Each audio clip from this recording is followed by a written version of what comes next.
Hello, everyone. Good evening, good morning, good afternoon. It's Christine and Chido again for another session of the Africa I Share podcast. Before I introduce today's topic, may I just say that it's so pleasant to be here and with you, Christine, and having another discussion. So maybe if you can just say your shout out and then I can introduce the discussion. Thanks, Chido, and it's always a great pleasure to have you. So my name is Christine. I'm based in Kenya, and I'm a regular at this podcast. So Chido, you can introduce the topic, then we get started.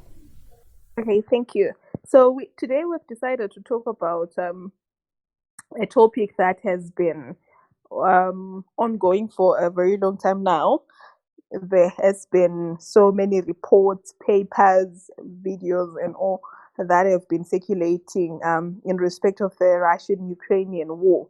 And there have been quite a lot of divergent views in respect of whether, and I think it has been mainly focused on whether or not Putin is right. And I think we would like to take the discussion a little bit further, uh, far from politics, and really try to talk about how the conflict has actually, impacted global trade. So maybe to just give a background, Christian, not necessarily about the war, but how global trade had been disrupted in the past, I would say 2 to 3 years since COVID. 2019, as we already know, because we were under lockdown for a very long time, there was the outbreak of the COVID-19 pandemic, which needs no introduction. And it had quite a lot of ripple effects on global trade. So if you notice, Christian, there has been a move towards free markets, trade liberalization, preferential trade terms, and all etc. That just forms part of a liberalizing trade and making sure that we've got free and open markets. But then you realize that because of the COVID pandemic, there was a lot that was happening. There were a lot of protectionist measures that were put in place. You had most countries closing up their borders. That impacted supply chains. Um, Processing times at borders became ridiculously, high, which obviously necessitated a high rise in trade costs.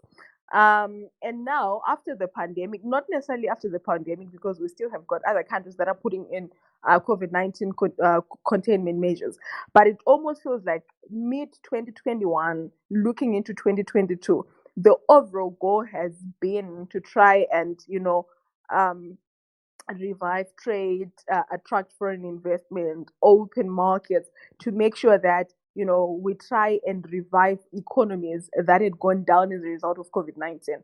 And if you go on the World Bank indicators, you'd realize that the GDP for the whole world really shrank so drastically because of COVID. And lately, conversations, even at WTO level, has been what can we put in place to make sure that we revive global trade. And then now we have the Russian Ukrainian war that is seemingly taking people 3 steps back. All the efforts that have been put in place to try and revive global trade have become to naught because of what's happening right now. So I don't know, Christine, maybe you can share your thoughts on what's happening and how that is actually disrupting global trade. And I know very well that you would so much want to talk about the price of gas because everybody has been crying, even on social media, that all of a sudden we've got gas prices going up ridiculously high. And this time we're not blaming our government because this is something that is way beyond their control. Christian. Yeah, okay. Chido, thanks for that. And to say that indeed, we are just, like going back to, like uplifting the economies and coming back with the trade and international travel.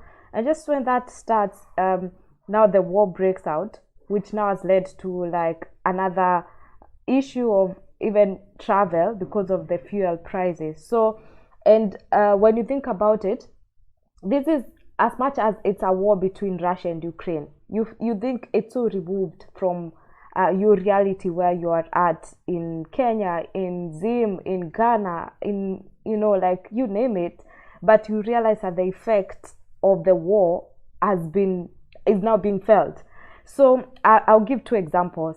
So yeah, so I live in Kenya, and there was a day I was doing some basic shopping of things, and then I went to this shop and I was speaking to the owner and asking them why is it that they have increased their prices so suddenly, and then they tell me because the previous week they were trying to import some product, some input that goes into the product, and because of the a big percentage of it comes from Russia, and because of the sanctions, the prices have really shot up. For a minute there, I was taken aback. I wondered, really. But then bringing it closer is the fuel. So in the last, let's say, 3 weeks, first it started with a fuel shortage in Kenya, where now what happened was that you had to queue to get fuel, and then also after queuing you may not you possibly could not were not going to get the fuel. Personally, I remember going to like the fuel station, and there's a cap of how much you can fuel, and then shortly thereafter the prices shot up, like incredibly shot up. I know it's not you cannot even compare it to like the situation like in the US, where like the prices are have skyrocketed. But for a normal consumer in Kenya, personally, I would the amount of money I would have spent to fill up my car, I'm spending like twice of that to fill up. So, and when you ask like, what's the situation like? It's because when you read and look, what has really happened is that because of the sanctions that have been placed on Russia, and being a very very big oil exporter to the world, because of the sanctions, the oil is not coming, and most countries are not buying. So this has the demand is higher than the supply, which when you consider during COVID, the supply was more than the demand. If you remember at some point, Chido, during COVID, the price of fuel was so low that the people who are producing it were making serious losses. In fact, so that even at the fuel stations, there was even a joke that you should go and get free fuel because the price it was almost at a throwaway price. But then also again, what happened during COVID to cut on the wastage, the suppliers reduced how much they were supplying because there was not much demand. And now suddenly they have to reverse, so that now those who had cut production, maybe cut back on the employees, cut back on the hours that were being put to produce the fuel. Now they are not even upskilled to be able to meet the demand that's in the market right now. So Chido, I think those are the initial comments that I wanted to make. Thank you, Christine, so much for bringing out the fuel issue, because it leads me to another earlier conversation. If you would recall, Christine, there was a time there was so much drama going on in the OPEC countries. Saudi Arabia, all of a sudden saying it's no longer giving out fuel, and you remember very well that there was a global crisis, right? And I think this then shows us that ultimately tensions between one or two countries are generally not going to affect those two countries, especially now that the whole world is sort of interdependent, right? So, in as much as we have all been pushing for free markets and liberalized trade and investment, I genuinely think that as long as we can't be, unified to the core, that will always be our greatest downfall. Because the moment that the US and China fight, you know very well that one item is going to go up drastically. So people have been focusing on fuel, and I understand, but nobody has really been considering the prices of bread and flour, mainly because most grain it comes from Russia and Ukraine, and shipments through the Black Sea ports have also been halted, which will obviously affect the prices of bread in most countries. Because I mean, I was so shocked to realize that quite a lot of countries actually export. I mean, they import what do you call that? Wheat from Russia. We import fertilizers from Russia and Ukraine. And as long as there is going to be a conflict there, I don't think that there's going to be any imports that are going to be happening. So now my question to you, Christine, is: do we really, really, or honestly have to continuously push for liberalized markets and all that, or maybe we now need to then consider countries being self-reliant on when it comes to most of these basic commodities. Obviously, we can't necessarily say that every country has to be oil producing because that's a natural resource, right? But we also have got countries like South Sudan. It has got the big, I mean, one of the largest deposits of oil in the world. You've got Nigeria, those countries. Why are they not producing enough to to to to to to meet the demand that's happening on the globally? Why are we all of a sudden, crying because two countries have decided that they want to be, there's going to be a dispute and it's going to be protracted? And I also wonder, you remember, again, I will make reference to the Saudi Arabian issue, that oil prices went so low, like drastically low, and they were like, no, we're not going to do that because of obviously trade wars and whatever and whatever. There was a time that the US and China were fighting, and China decided to tamper with its currency and all these other issues. My question is, and again, it ends up affecting global trade. So, do we really need to push for liberalized markets, or rather, we say countries have to be self-reliant? We need to industrialize and make sure that we're self-reliant on most of these other issues. What do you think, Christian? Chido, that's a good question because I think even in our past discussions, one of the learning points we were raising from COVID is that domestic industries should be able to meet at least to have the capacity to produce basic things. Like that time, it was the protective wear, but right now it's even again comes back where you ask, globalization, as good as it is, the impact that it has when two countries go to war or they're in dispute, it's felt globally. And Chido, you've said on like bread and so food, fuel, and also like the construction sector. Someone was telling me, because they get a lot of steel from Russia. Right now, the construction sector, like the building industry, is also quite affected. The prices of importing. So to answer that question, I would say I think there needs to be a balance, because, as you said, if you can't produce oil and you have none, you really have to import it. But then also brings me back to like the Africa Continental Free Trade Area. Nigeria here has oil deposits, which it's able to supply across Africa. Like ideally, you'd imagine that because there's oil in Nigeria, we should not be feeling the impact as much, because you can easily get it from within Africa. So if like there's the Africa Continental Free Trade Area, people are actually trading, and Nigeria is able to refine the oil and be able to export petroleum products, diesel, kerosene. If it's able to export these, then it would caution a bit when some of these things come. Even things like wheat. There are countries within Africa that grow wheat. Like in Kenya, wheat is grown, but I don't think it's enough to export.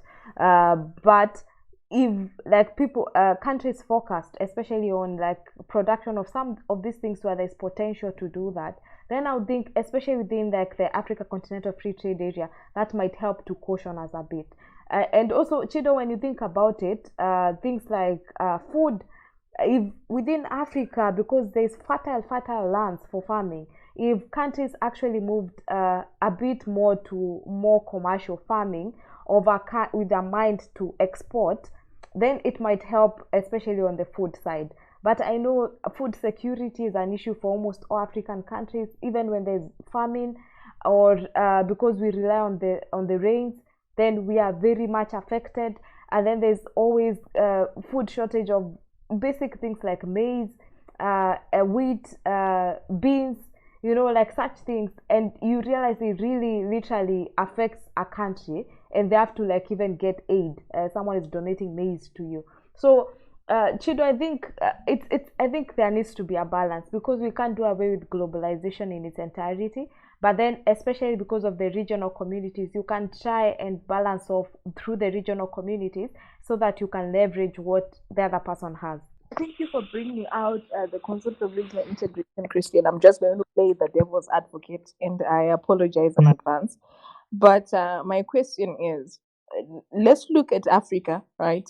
We have had the regional economic communities exist even before the African Continental Free Trade Area. We have got EAC, ECOWAS, SADC, COMESA, IGAD, and CCMA, what for Central African countries and all. My question is, what is it that they have done to probably bridge the gap? Because it seems as if we've been singing the same song since our ancestors, that Africa is the primary commodity exporter, right? No processing whatsoever. We don't even process chocolates in Africa. We export our cocoa to Switzerland, and Switzerland then processes it into chocolates, and we buy them very expensive, but we've got Ghana, Senegal, Cote d'Ivoire. Those are the cocoa growing countries. So my issue now is, how then do we expect that the AfCFTA is going to perform miracles? And all of a sudden, we change the narrative, because we've been existing in these regional economic communities. We have been having preferential trade terms, right? But again, think about it, Christine. I remember when I was working at some organization, and we were calculating transportation costs and trade costs and whatever. And we realized that it's actually very expensive for Mozambique to trade with South Africa than it is for Mozambique to trade with Portugal, just looking at transport costs. So my question is, how then are we going to ensure that, we do away with all that? Because evidently, if it's going to be very cheap for a country to import wheat from Russia, I do not think that there is any point in trying to import wheat from Kenya where it's very expensive. Exactly. So my issue now is, really, should we rely on these regional blocks, these trading blocks, or we just have an inward-looking policy? So think about it.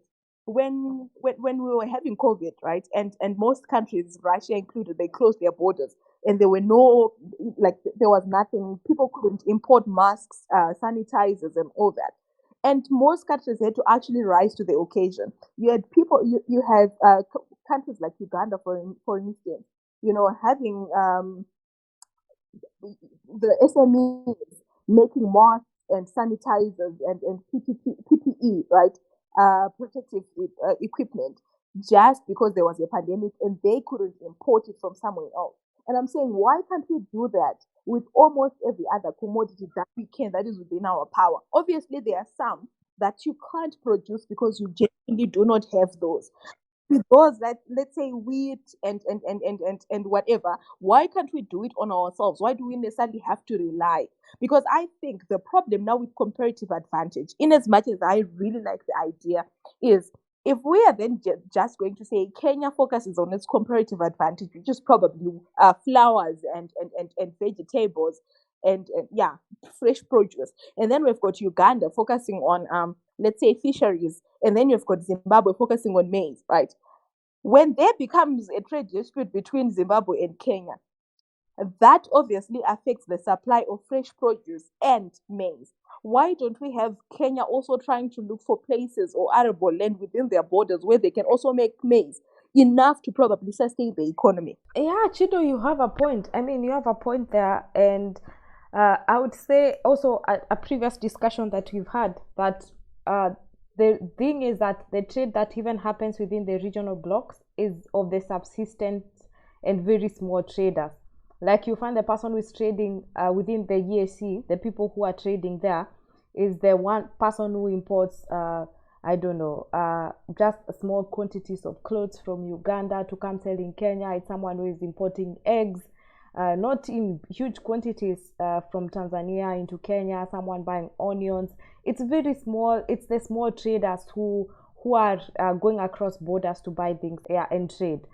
Which I think it helps a bit, because in terms of, there would be, without this trade, there are people who would be completely and totally cut off from, like being able to make a living, or even for the small food supplies. Like, Kenya gets eggs through these traders from Uganda. So there's a bit of like food coming in when there's shortage.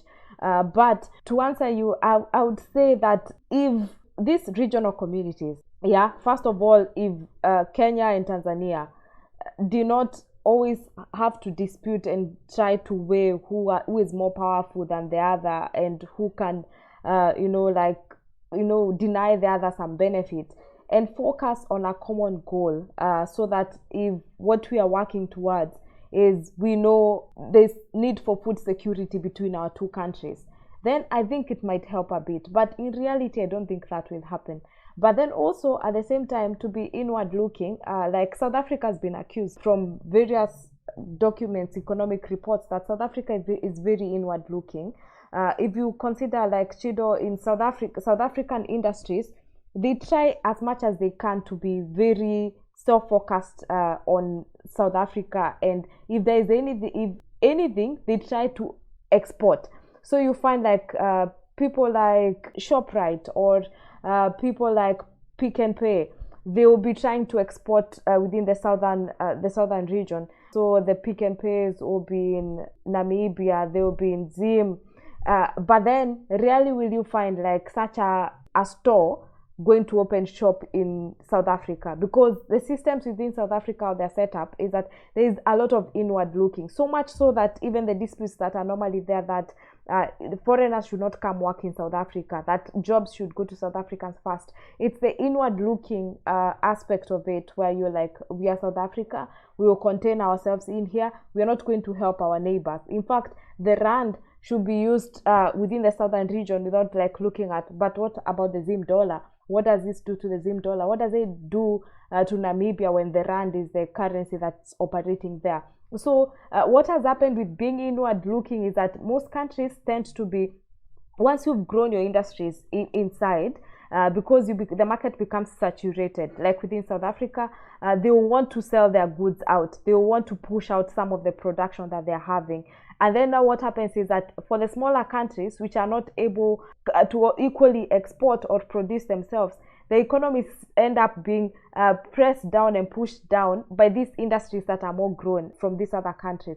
So Chido, I don't know if you get what I'm saying, but I think being inward looking is good, but eventually, because the market gets saturated, the countries will tend to almost try and take over the markets of the other countries, which in the long run, what happens is that now there will be like South Africa with a giant, Angola, Nigeria, and then their neighbor right there is, first of all, not being allowed to move into South Africa, because the people there feel like these are foreigners. But also at the same time, South Africa is the one that's selling its products to you. So your industries are not growing, and yet at the same time, you cannot go into this country to to work there.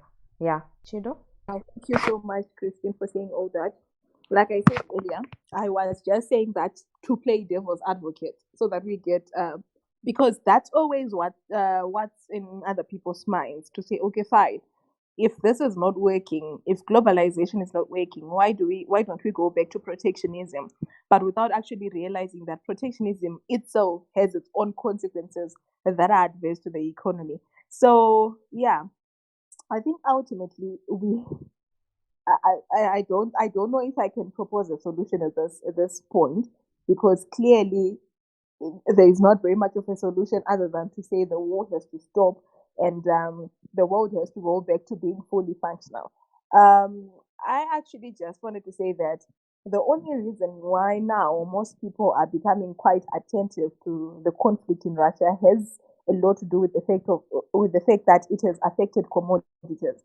But if you notice, there is so much that's happening, and people are not talking about it.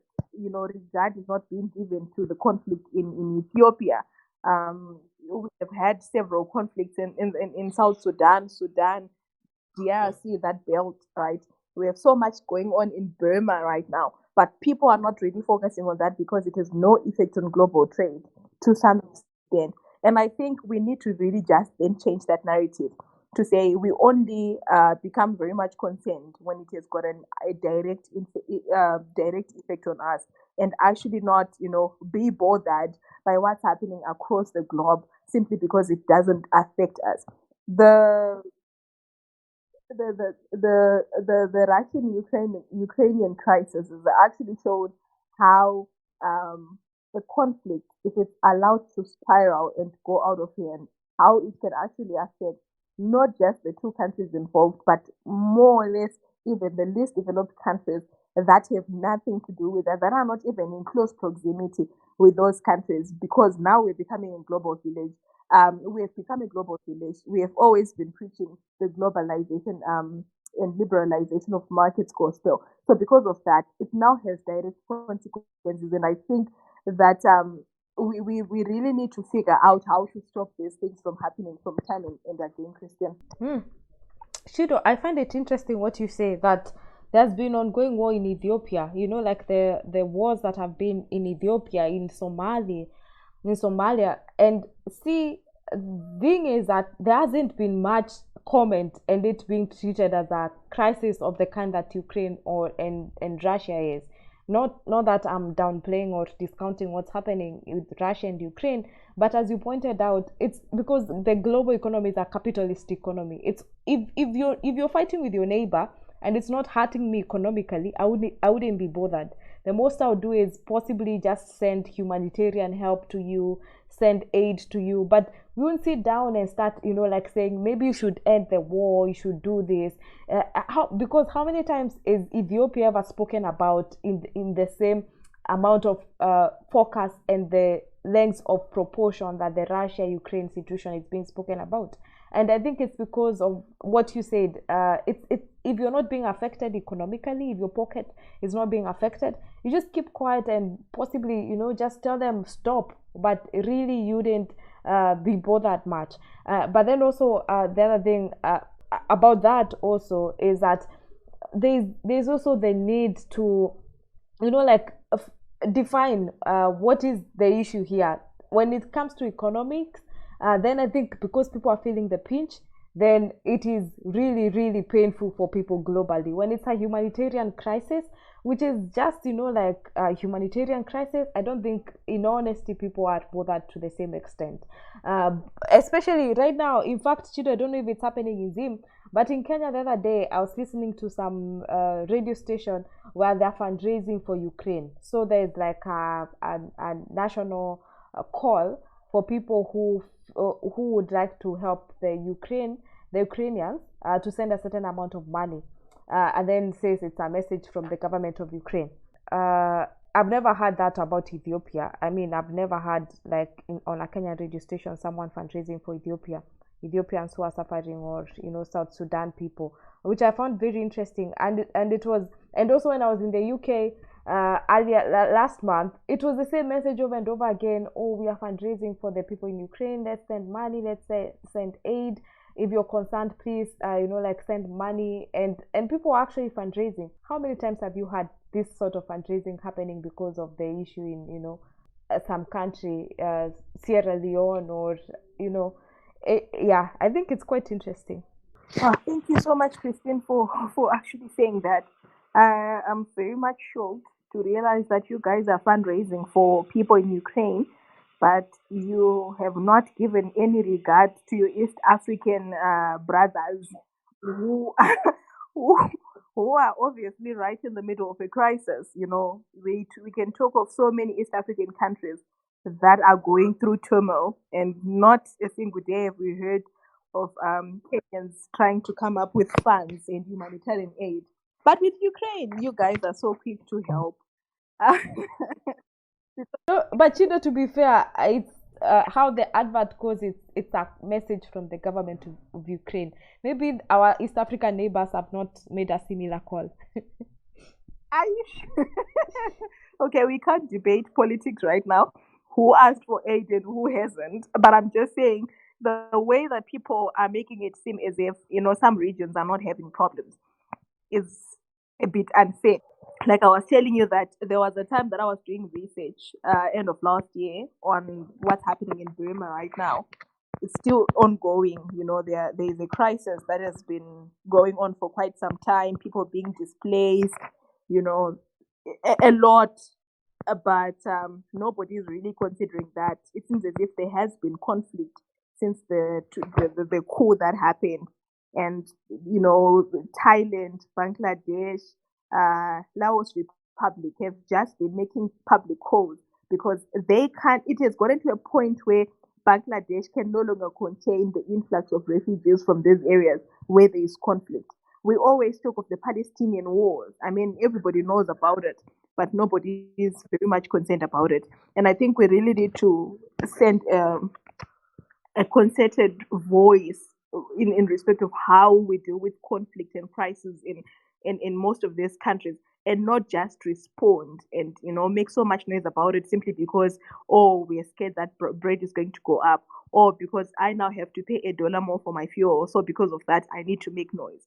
But there are people also suffering somewhere in other parts of the world, and nobody cares because we're not getting anything from them. I think that stance has to change. So I don't know, Christine, if you've got any closing remarks. Chido, I have no closing remarks, but I think this is quite an interesting topic.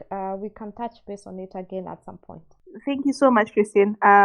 We hoped that we were going to talk about trade as is, but then we ended up going into how unfair sometimes, global policies can get to be. So yeah, we can always have a follow-up discussion on that, and really look at how we need to be mindful of these conflicts and turmoils, particularly because they end up affecting most countries and most people that are in no way related to whatever that will be happening at that particular moment. But to our listeners and subscribers, we just want to say, what are your thoughts? What do you think has to happen? How do we deal with these issues? Because clearly, you've got two countries in Europe that are fighting. Um, they are neighbors and they are fighting, but it ends up getting to, to Kenya, to Egypt, to Zimbabwe, to the US. The whole world has been affected. And I was reading the WTO statistics, and they say that it was initially projected that the economy would, the global GDP would grow by 4.7%. But simply because of the Ukrainian war, it is probably projected that at most it will grow by 3%. That's a 1.7 percentage margin that will never be able to recover, especially because we're coming out of COVID. So how then do we make sure that most of these conflicts, if they can't be avoided, they end up not affecting global trade, investment, supply chain, and all these other issues. So we value your feedback, we value your comments, your suggestions. But tonight it's Christine and Chido, and bye. Bye. Thanks.